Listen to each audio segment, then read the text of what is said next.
भागवत भगवान की जय। श्री व्यास जी महाराज ने भागवत की रचना की, किस प्रकार से की, बड़ा सुंदर प्रसंग है। आप लोग ध्यान से सुने, प्रेम से सुने। कलयुग का समय आने वाला था, द्वापर का अंत है, कलयुग आने वाला है। तो व्यास जी महाराज ने विचार किया कि कलयुग में लोगों की बुद्धि मंद हो जाएगी, धर्म कर्म में रुचि नहीं रह जाएगी।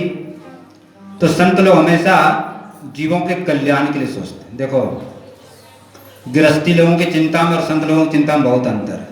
गृहस्थी लोग तो अपने बाल बच्चे नातेदार परिवार उसी माया जाल में, मकड़ी के जाल में फंसे रहते हैं, उसी के लिए दिन रात सोचते रहते हैं। लेकिन जो संतों का जीवन होता है वो परमार्थ के लिए होता है। उनका जो भी सोचना है, करना है, सब कुछ दूसरों के हित के लिए होता है, अपने लिए तो उनका कुछ नहीं है। जब उन्होंने अपना घर द्वार छोड़ दिया, परिवार छोड़ दिया, तो सारा संसार ही उनका परिवार हो गया, सभी उनके अपने हो गए। तो सभी जीवों के कल्याण के लिए सोचते हैं। तो व्यास जी महाराज चिंता कर रहे हैं कि जीवों को कल्याण कैसे हो।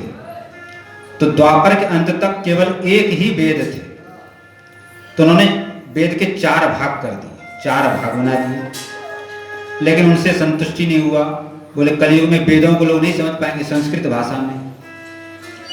फिर उन्होंने महाभारत की रचना की। महाभारत को 5वां वेद बताया गया। वेद पढ़ने का अधिकारी सभी लोग नहीं है। जिनका यज्ञोपवीत संस्कार हुआ हो और त्रिवर्ण में हो, ब्राह्मण क्षत्रिय वैश्य, वही वेद पढ़ने का अधिकारी है। लेकिन महाभारत जो है वेदों का ही विस्तार है, उसको सभी लोग पढ़ सकते हैं। चारों वर्ण के लोग पढ़ सकते हैं, स्त्रियां भी पढ़ सकती हैं। लेकिन फिर भी संतुष्टि नहीं हुई, तो 17 पुराणों की रचना की, फिर भी उनको संतोष नहीं हुआ। फिर भी चित्त खिन्न है, उदास हैं। तो भगवान के मन के अवतार हैं श्री नारद जी। नारद जी मन की बात जान गए, नारद जी वहां पर प्रकट हो गए। नारद जी बड़ा सत्कार किया, बैठने के लिए आसन दिया, जलपान कराया। देखो, हमारे यहाँ का हिंदू धर्म का ये विधान है कि कोई भी घर पे आवे तो उनको प्रेम से बैठाना चाहिए।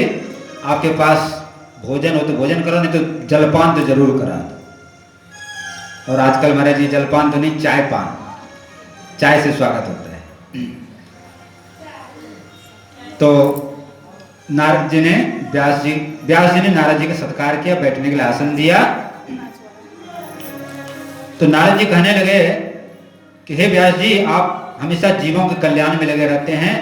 आपने जो जीवों के कल्याण के लिए अनेक ग्रंथों की रचना की, लेकिन फिर भी आप उदास क्यों दिख रहे हैं, खिन्नचित्त क्यों दिख रहे हैं?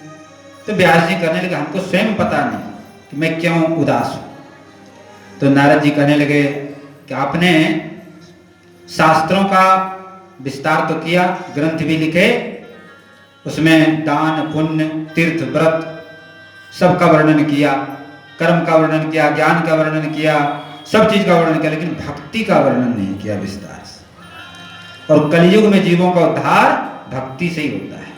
इसलिए आप भक्तों का चरित्र और भगवान का चरित्र लिखिए। और वो भक्तों का चरित्र, भगवान का चरित्र क्या है? वही भागवत है। भागवत में आधे दिन, 3.5 दिन तक तो भक्तों का चरित्र चलता है, उसके बाद श्री कृष्ण चरित्र प्रारंभ होता है। फिर नारद जी कहने लगे, देखो प्रभु की कृपा से सब कुछ संभव है। अपने पहले जन्म की कथा सुनाने लगे कि पहले जन्म में, उससे भी पहले मैं उपबरहन नाम का एक गंधर्व था। एक बार ब्रह्मा जी की सभा में कथा कीर्तन का आयोजन था, लेकिन मैं गंधर्व था, स्त्रियों में बड़ा आसक्त था। तो ब्रह्मा जी की सभा में गया और वहां जाकर के संसारी गीत गाने लगा। तो जहां कथा कीर्तन हुआ, संसारी गीत नहीं गाने चाहिए।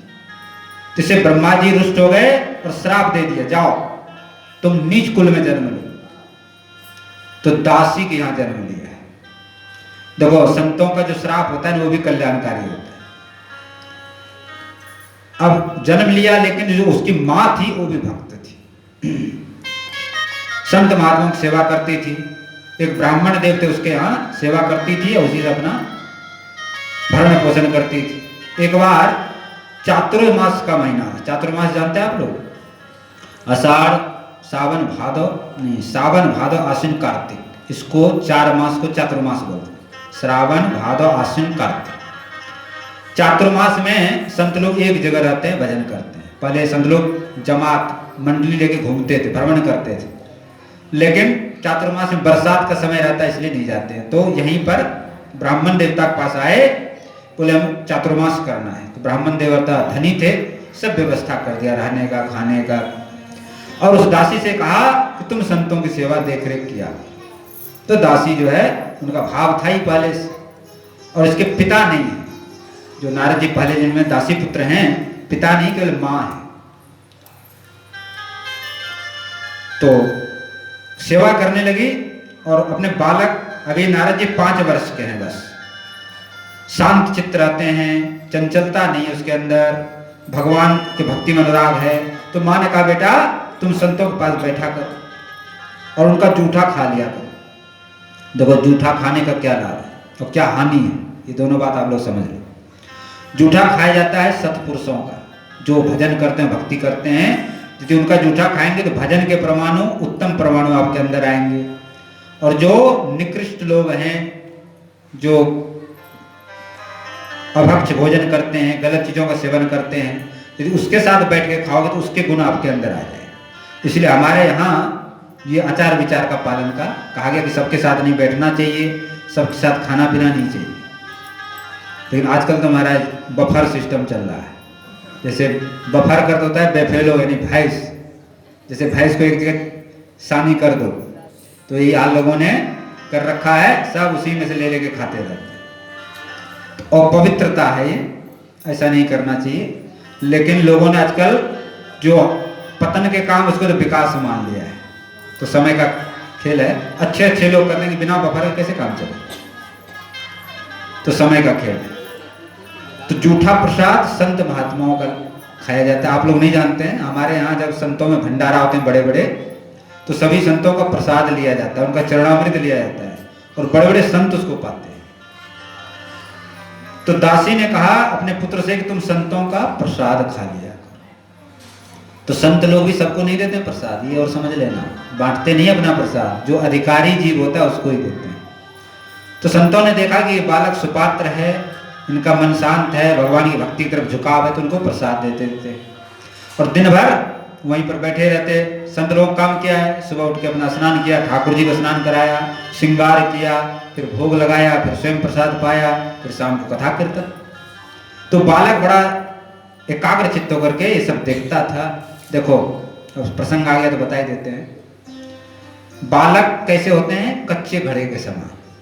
कच्चे घड़े पर आप कुछ भी लिख दो, लिखा जाएगा, लेकिन जब घड़ा पक जाता है ना, फिर नहीं लिखा जाएगा कुछ। इसी तरह बालक का जो चित्त होता है कच्चे घड़े के समान होता है, जैसे संस्कार आप डालेंगे वैसा ही पड़ जाएगा। इसलिए बच्चों में भक्ति का संस्कार डालना चाहिए, अच्छे संस्कार डालना चाहिए। तो संत लोग बड़े प्रसन्न हुए इस बालक से, और बालक को गुरु मंत्र दे दिया, हरे राम राम राम हरे हरे, हरे कृष्ण कृष्ण कृष्ण। बोले बच्चा इस मंत्र को जपा कर, और भगवान का ध्यान बता दिया, और एक कीर्तन बता दिया, और श्याम सुंदर कन्हैया का सुंदर रूप का वर्णन है उसमें, उस कीर्तन को किया करो। और तो बालक जो कीर्तन करता था और नाचता था महाराज। छोटी छोटी गैया छोटे छोटे ग्वाल, छोटो सो मेरो मदन गोपाल। छोटी गैया छोटे छोटे ग्वाल, छोटो सो मेरो मदन गोपाल। गैया छोटे छोटे ग्वाल, छोटो सो मेरो मदन गोपाल। छोटी छोटी गैया छोटे छोटे ग्वाल, छोटो सो मेरो मदन गोपाल।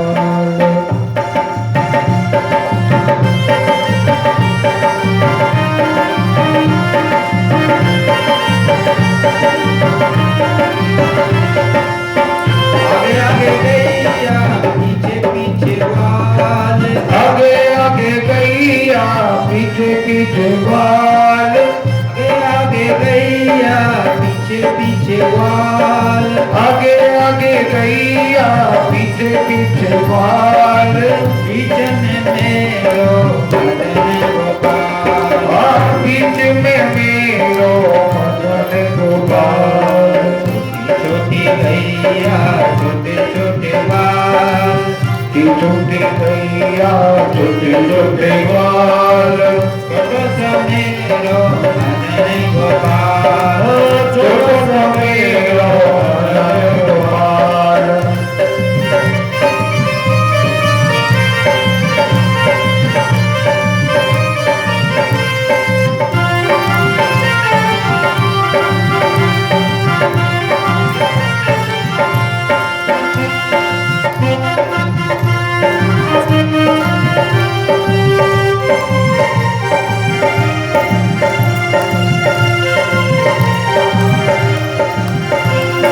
कारी कारी गैया गोरे गोरे बाल, कारी कारी गैया गोरे गोरे बाल, ओ कारी कारी गैया गोरे गोरे बाल, गैया गोरे गोरे बाल, ओ श्याम बरण मेरो मदन गोपाल, मेरो मदन गोपाल। छोटी छोटी गैया छोटे छोटे बाल, छोटी छोटी गैया छोटे छोटे बाल, छोटे स्वामी मेरो मदन गोपाल, छोटे सो मेरो मदन गोपाल, छोटे सो मेरो मदन गोपाल।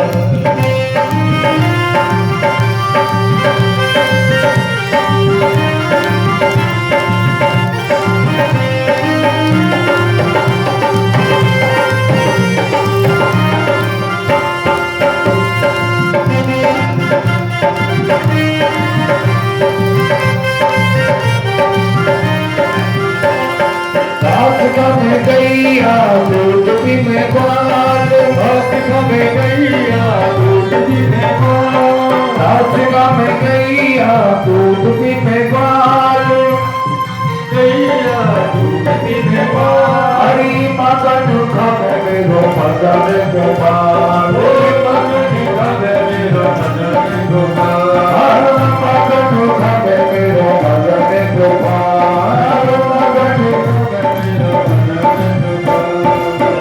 छोटे गैया छोटे छोटे बाल, छोटे गैया छोटे छोटे बाल, छोटा करी मेरो मदन गोपाल, छोटा करी मेरो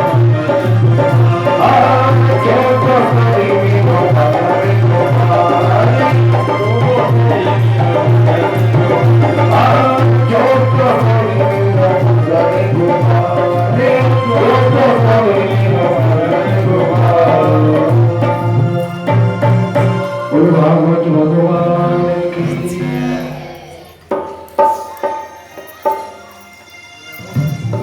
अब जो है वो बालक 5 वर्ष का बालक बड़े आनंद से संतों के साथ रहने लगा। 4 महीने बीत गए, संत लोग वहां से जाने लगे, तो बालक बड़ा रोने लगा क्योंकि संतों में बड़ा प्रेम हो गया। तो संत जी ने कहा कि बेटा तुम्हारी माँ जो है अकेली है, तुम्हारी माँ तुम्हारे बिना रह नहीं पाएगी, इसलिए तुम तो जो है माँ के साथ हो।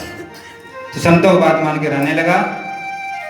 एक दिन उसकी माँ दूध दूहने के लिए गौशाला में गई थी, तो एक सांप ने खा लिया, वो मर गई। लेकिन उस बालक को दुख नहीं हुआ। उसने उसी समय ब्राह्मण देव के साथ संस्कार किया माँ का, और वहां से दूर चला गया एक जंगल में, और एक नदी के किनारे पीपल का वृक्ष था, वहां पे बैठ के भगवान का ध्यान करने लगा। तो भगवान ने एक झलक दिखलाया, फिर अंतर ध्यान हो गए। तो नारद जी जो दासी पुत्र बड़े व्याकुल हो गए, पुनः ध्यान करने लगे, लेकिन भगवान का दर्शन नहीं हो रहा है। उस समय क्या स्थिति है? चित्त चोरण चित्त चुराया मेरा, हरे कृष्ण गया फिर भाग कहाँ। ब्रज मंडल के युवराज बिना, सुख का सब साज समाज कहाँ। अब और सुहाता कुछ भी नहीं, जब लाग गई तो अब लाज कहाँ। दुखिया पर हाय दया करके, बतला दे कोई ब्रजराज कहाँ। बड़े व्याकुल हो गए तो भगवान आकाशवाणी हुई, इस जन्म में मेरा दर्शन नहीं होगा क्योंकि अभी तुम अधिकारी नहीं है, अगले जन्म में नारद का जन्म मिलेगा। तो वही नारद जी बने हैं। कह रहे हैं कि हे व्यास जी, भगवान की भक्ति में कैसी शक्ति है कि जो दासी पुत्र था वो नारद जी बन गया। तो आप जो है आप भागवत की रचना करें। तो व्यास जी ने भागवत जी की रचना की है और उसको अपने पुत्र सुखदेव जी को पढ़ाया है।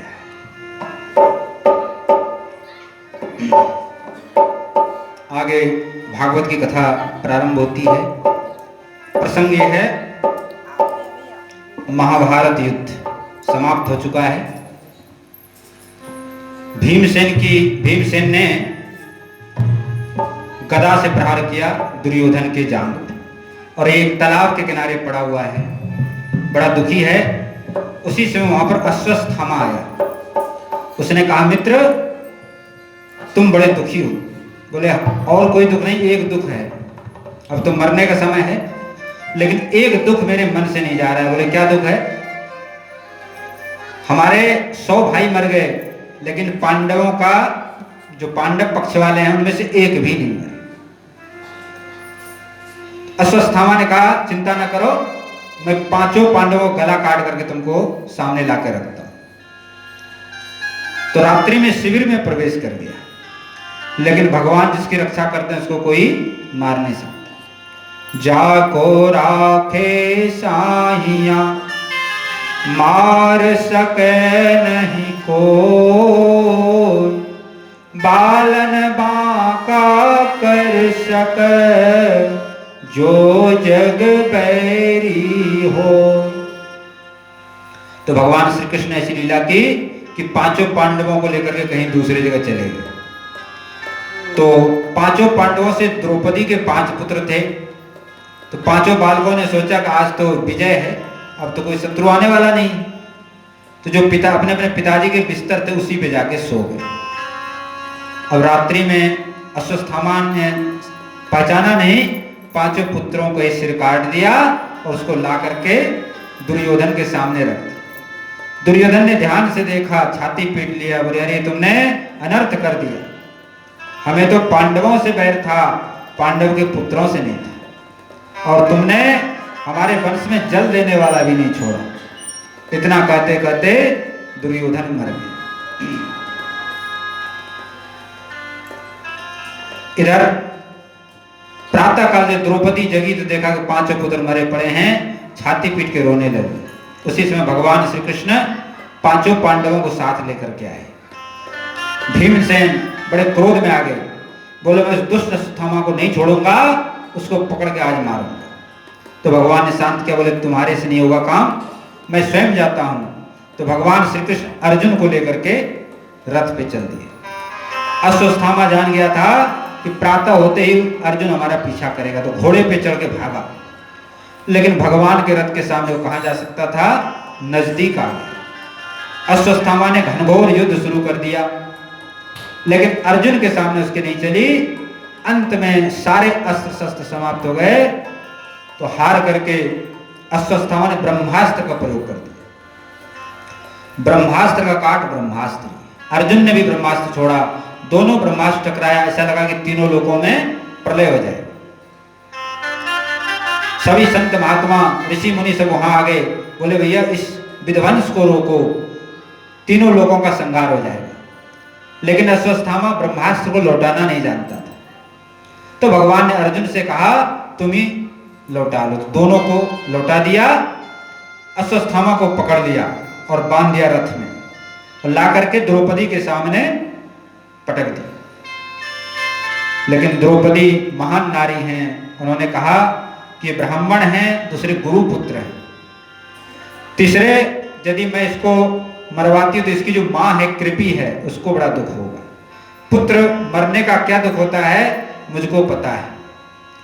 और इसने तो जो करना था कर दिया, अब इसको मारने से कोई लाभ नहीं, इसको आप छोड़ दो। तो द्रौपदी के कहने से अश्वत्थामा को छोड़ दिया। देखो पांडवों के पक्ष में भगवान क्यों है, जबकि जीवन भर इन्होंने कष्ट उठाया।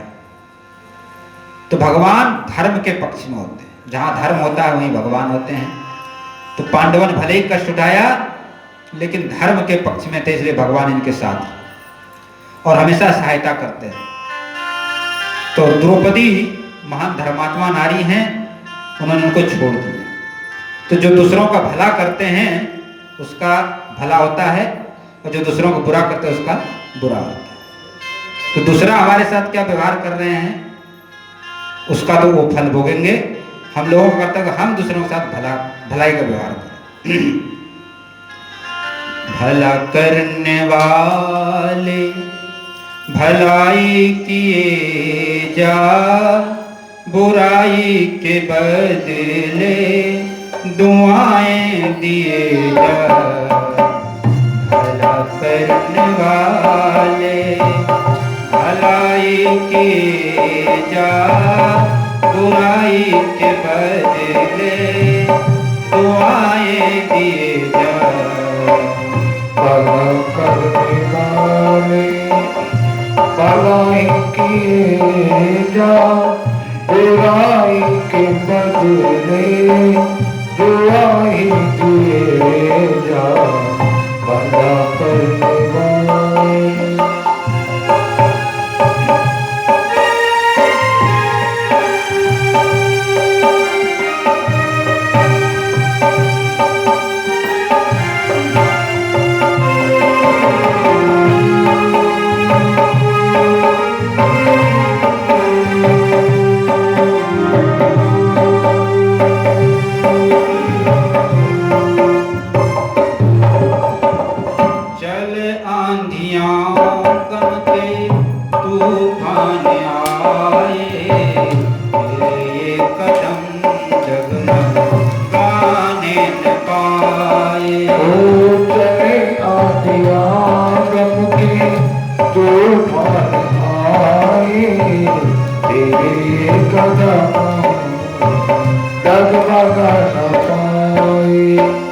चले आंधियां गम के तूफान आए, तेरे कदम डगमगाने न पाए।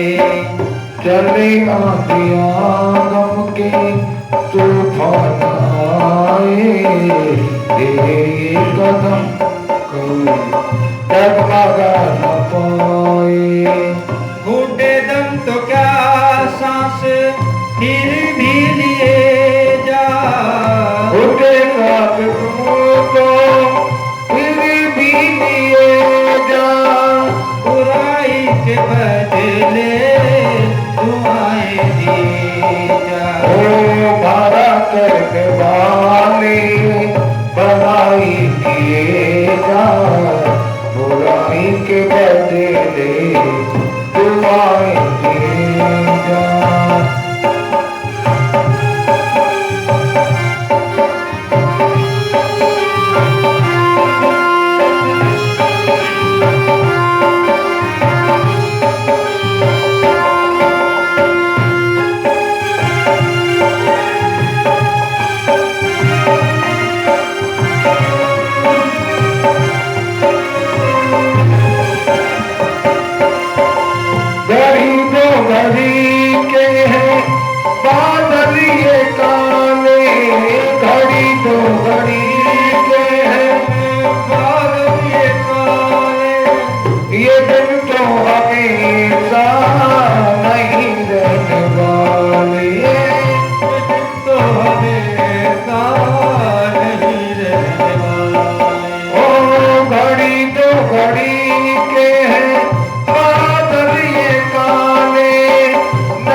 सही जस दमो आ सुओ को दिए जा, बुराई के बदले दुआएं दिए जा, भला करने वाले भलाई किए जा, बुराई के बदले दुआएं दिए जा।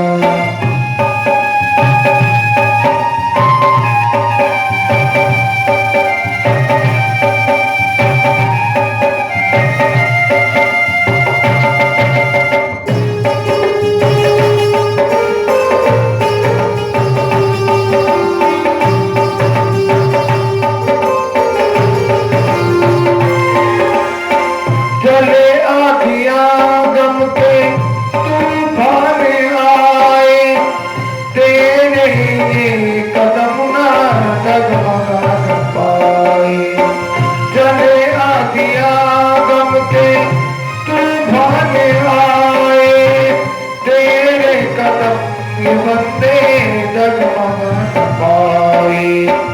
उठे दम तो क्या सांस दिल भी लिए जा, उठे दम तो क्या सांस दिल भी लिए जा, बुराई के बदले दुआएं दिए जा, भला करने वाले भलाई किए जा, बुराई के बदले दुआएं दिए जा, दुआएं दिए जा, दुआएं दिए। बोलो भागवत भगवान की। द्रौपदी जी महान नारी हैं, उन्होंने क्षमा कर दिया। और द्रौपदी को जब भी कष्ट आता है तो भगवान को ही पुकारते हैं। भगवान ही कष्ट में, विपत्ति में, दुख में जीवों की सहायता करता है।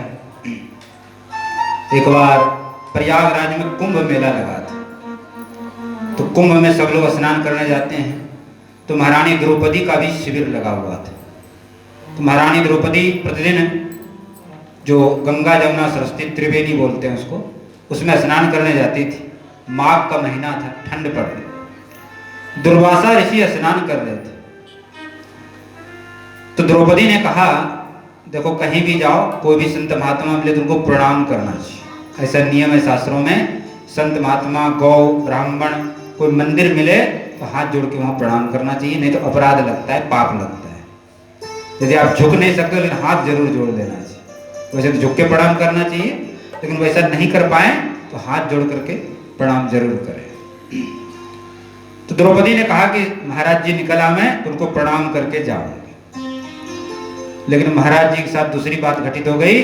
गंगा जी की तेज धारा में उनकी लंगोटी बह गई। अब महाराज जी कैसे निकले बाहर शर्म के मारे? तो द्रौपदी ने सोचा चलो संत भगवान कुछ अपना पूजा पाठ कर रहे हो तो स्नान कर लिया, फिर निकल आए। बोला महाराज आप जो है आप बाहर निकल आए, दर्शन दें, और दर्शन दे करके हम आपके चरण स्पर्श करके जाएंगे। तो महाराज जी बोले कोई बात नहीं बेटी, हम लोग साधु महात्मा हैं, अपना कुछ भजन कर रहे हैं, तुम जाओ। लेकिन द्रौपदी का नहीं महाराज, कोई न कोई बात अवश्य है, आप हमसे छिपा रहे हैं, मैं तो आपकी बेटी के समान हूं, कोई बात हो तो बताए। तो दुर्वासा ने उसका, बेटी मेरा जो लंगोटी बह गया है। तो द्रौपदी ने तत्काल अपना साड़ी फाड़ करके दे दिया। तो दुर्वासा ऋषि उसको पहन के बाहर आए और बोले बेटी मैं आशीर्वाद देता हूं कि तुम कभी वस्त्रहीन नहीं। आगे कथा है कि युधिष्ठिर जी ने राजस्व यज्ञ किया, तो उसमें ये वर्णन आया है कि प्रथम पूजा किसकी की जाए। तो सबने कहा कि भगवान श्री कृष्ण की प्रथम पूजा होनी चाहिए। तो एक शिशुपाल था, वो बैर करता था भगवान से। उसने कहा अच्छा इस ग्वारिया, इतने बड़े बड़े विद्वान पराशर जी, व्यास जी, वशिष्ठ जी सब बैठे हैं, उनकी पूजा न करें, इस ग्वारिया का पूजा जो माखन चुराया करता था। तो भीमसेन को बड़ा क्रोध आया कि भगवान को ऐसा कह रहे हैं, लेकिन भगवान ने रोक दिया। जो शिशुपाल के माँ को वचन दिया था कि 100 अपराध क्षमा करेंगे, तो भगवान गिनती करने लगे। जैसे 101 हुआ, भगवान ने चक्र सुदर्शन से उसका मस्तक काट दिया। लेकिन तेजी से जैसे उनके थोड़ा सा हल्का सा खून निकल आया भगवान की उंगली में से। कोई कुछ सोचे विचार से पहले द्रौपदी ने अपना साड़ी फाड़ करके उसमें लपेट दिया। तो भगवान ने यहाँ भी आशीर्वाद दिया है। तो द्रौपदी को जब भी कष्ट मिला है, दुख मिला है, तो भगवान की जो है याद किया उन्होंने। एक बार यज्ञ समाप्त होने के बाद ये जो दुर्योधन था उसने कहा कि थोड़ा घूम फिर के राजसभा को देखें। तो बड़ी विचित्र राजसभा थी, मई दानव के द्वारा बनाया था। जहां जल था वहां पर स्थल दिखता था, जमीन दिखता था, और जहां पानी था वहां पर जमीन दिखता था। जहां दरवाजा था वहां दीवार दिखता था, और जहां दीवार था वहां दरवाजा था। एक जगह पानी था, एक जगह सूखा था, तो दुर्योधन ने सोचा पानी से धोती उठा लिया। दूसरे जगह गया तो वहां था सूखा जैसा दिखता था, पानी था, बेचारे वहां उसमें गिर गए। एक जगह जो है सोचा कि दरवाजा है, पार जो सिर टकरा गया। द्रौपदी ऊपर बैठ करके देख रही थी, उसके मुख से निकल गया अंधा का पुत्र अंधा ही। बस उसको तो दुर्योधन को तलवार जैसा चुभ गया। बोले ठीक है, अंधा का अंधा हम भी देख लेंगे। तुम दुष्ट तो था ही। द्रौपदी का अवतार ही हुआ था महाभारत की रचना के लिए। लेकिन एक शिक्षा है, वाणी से आदमी मित्र बन जाता है और वाणी से ही दुश्मन बन जाता है। तो वाणी मधुर बोलना चाहिए, किसी को चुभे नहीं, किसी को कष्ट ना। वाणी की बड़ी संभार करनी चाहिए। वाणी ऐसी बोलिए मन का आपा खोय, औरण को शीतल करे तो आपहु शीतल हो। वाणी ऐसा बोले तो अपना हृदय शांत हो और दूसरों को भी सुख मिले। अब उसने बदला लेने का सोचा, तो अपने पिता धृतराष्ट्र अंधा था, लेकिन बाहर से भी अंधा था और भीतर से भी अंधा। जो दुर्योधन का था उसको आंख बंद कर करता था। तो दुर्योधन ने कहा कि युधिष्ठिर जी को बुलाओ, जुआ खेलेंगे। तो जुआ का निमंत्रण दिया। जुआ अच्छा चीज नहीं है, युधिष्ठिर जी जानते थे, लेकिन वो ताऊ जी की आज्ञा है, धर्मराज हैं, तो आज्ञा पालन के लिए आ गए। दुर्योधन के से शकुनी, उसका मामा था शकुनी, उसको जुआ सिद्ध था, उसको बैठा दिया खेलने के लिए। सारा राजपाट संपत्ति धन सब जीत लिया। पांचों भाई दांव पे लग गए, अंत में द्रौपदी को भी लगाया। अब दुर्योधन ने कहा कि द्रौपदी को भरी सभा में लाओ खींचकर। तो दुशासन गया। तो द्रौपदी ने कहा देखो मैं रजस्वला हूं, एक वस्त्र पहनी हूं, इस अवस्था में राजभवन में राजसभा में नहीं जा सकती। तो उसने घसीट के ले आए, केस खींच के। तो भीमसेन को सहन नहीं हुआ। उसने कहा जिस हाथ से तुमने द्रौपदी के केस पकड़े उस हाथ को नहीं तोड़ा तो मेरा नाम भीम नहीं। फिर द्रौपदी ने भरी सभा में सबसे, और दुर्योधन ने कहा कि 5 पति का ये पत्नी है, वैश्या के समान है, इसको नंगी करके मेरे जांग पे बैठा। तो भीमसेन को भी क्रोध आया, बोले कि मैं तेरी जांग को तोड़ूंगा जो तू। द्रौपदी ने गुहार लगाई राजसभा में कि हे राजा, क्या अनर्थ हो रहा है तुम्हारे इस राजसभा में, इस अनर्थ को रोको। लेकिन धृतराष्ट्र कुछ नहीं बोला। वहां पर बड़े बड़े वीर बैठे थे, भीष्म पितामह, द्रोणाचार्य, कृपाचार्य। लेकिन दुर्योधन के अन्न खाने से सबकी बुद्धि दूषित हो गई थी, कोई कुछ नहीं बोला। उसने सोचा हम भी छत्रानी वीर हैं, तो और दुशासन उसके वस्त्र को खींचने लगा। लेकिन महाराज 10,000 हाथी का बनता दुशासन, बेचारी कब तक चलती। अंत में भगवान को पुकारा है। कहाँ जा छुपे हो प्यारे कन्हैया, यहाँ लाज मेरी लुटी जा रही हो प्यारे कन्हैया, हालत मेरी लुटी जा रही है। दुशासन के हाथों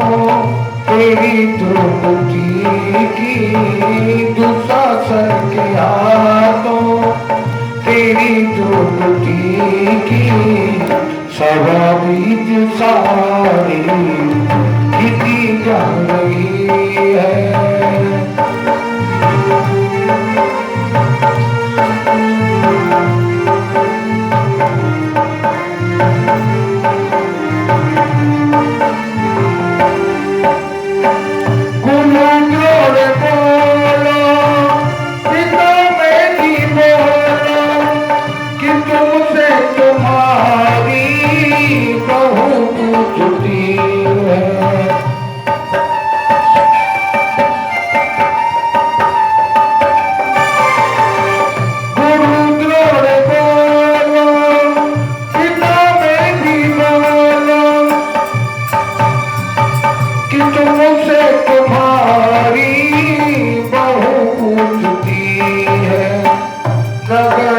कराते हो मुझको सुहाने, लगन कराते हो मुझको सुहाने, जुआ क्या तुम्हारी किसी जा रही है।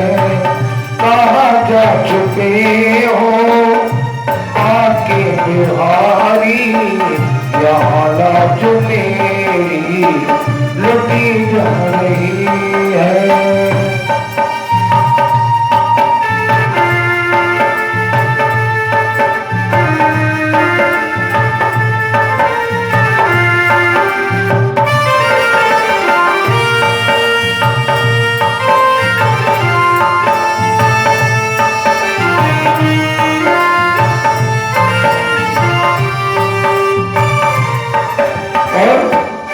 द्रौपदी रोते रोते कहती है भगवान से, जिन्होंने न देखी कभी मेरी सूरत, वो देखेंगे नंगा बदन आज मेरा।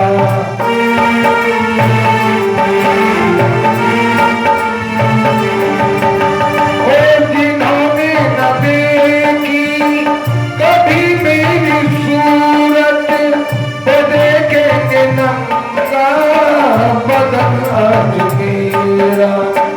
करीना कहाँ पर इतनी है तेरी, करीना कहाँ पर इतनी है तेरी, ये महलों की रानी लुटी जा रही है। कहाँ जा चुके हो बाकी बिहारी, यहाँ लाज मेरी लुटी जा रही है।